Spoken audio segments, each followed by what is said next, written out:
শীতৰ কবিতা। শীতকালৰ ৰাতি, জুহালৰ জুই আৰু লগত এপিয়লা চাহ। এটি ভাল লগা মুহূৰ্ত। শব্দকোষখন মনতে ভঁহিয়াইছোঁ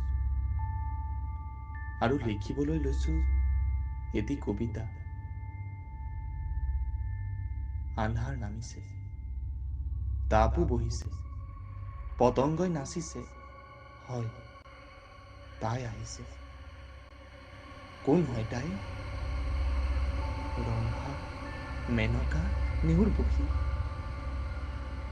নাজানো, কিন্তু তাই মোৰ কাষলৈ নিতোৱায়। তাইৰ দীঘল চুলিৰ ছাঁটোৱে মোক ঢাকি পেলায়।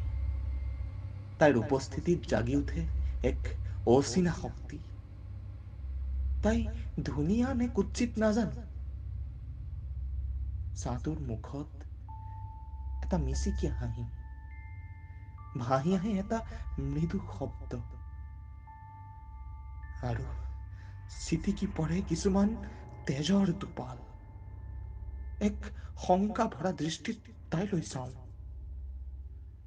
হয়, এয়া যক্ষৰ ভগ্নী, মোৰ প্ৰেয়সী যক্ষিনী।